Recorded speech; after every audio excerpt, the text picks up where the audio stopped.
Eamon Waterford is the Director of Policy and Advocacy at Youth Action, the peak body representing young people and youth services in New South Wales.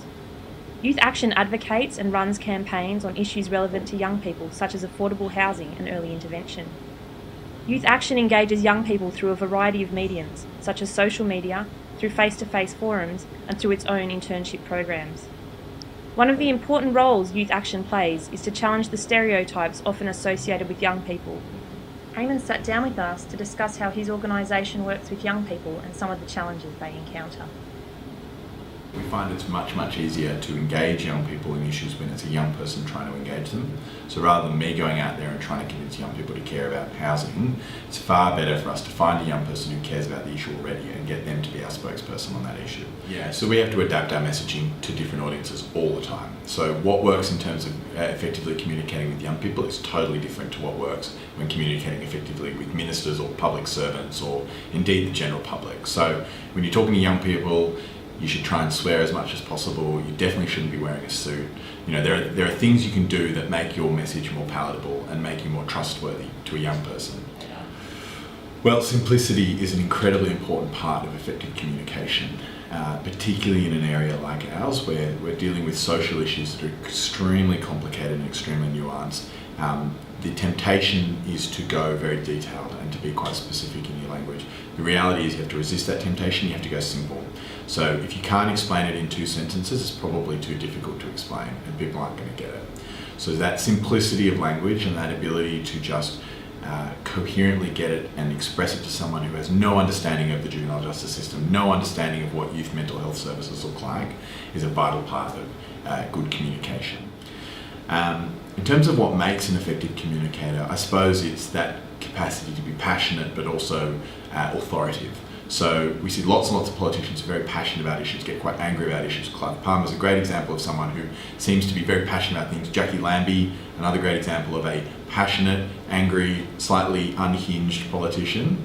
But you need to be able to balance that with authority. So you need to have a voice that people respect and trust. But you can't just be authoritative without being passionate, because then you become dry and boring. And partly the way that we manage sort of, cultural competency and an understanding of different cultures within the Australian context is by not being the person that communicates with a lot of these communities. Myself, there's enough white guys out there trying to talk to the Aboriginal community, tell them what to do. So the reality is we work with really excellent organisations that actually are embedded in those communities to get messages across and to work with them closely. So we have a partner organisation, the Multicultural Youth Affairs Network, that works across migrant communities. We have African young people and Sudanese young people, Lebanese young people, a whole bunch of different groups involved through the Mayan that we'd work directly with if we wanted to communicate, say, with the Islander community or whatever. Similarly, there's a whole bunch of Indigenous youth organisations that we work closely with to ensure that our messaging was appropriate for them and also being communicated through that organisation rather than trying to sort of impose ourselves top down. So the fact that we're funded by government can be an ethical constraint on our work. It's a live conversation. I would say it's mostly on the fringes. It's not often that we would come across an issue where we're not sure whether you actually want to engage on this, because the people who pay us are also the people that we're criticising. That said, a much larger consideration in that kind of ethical frame is maintaining a positive relationship with government, regardless of whether they were funding us or not. The reality is our organisation is never going to be more effective or more persuasive at communicating with the community than the government is going to be. They have a much larger comms budget than us and they're better at this stuff. Politicians have had decades practicing this sort of stuff.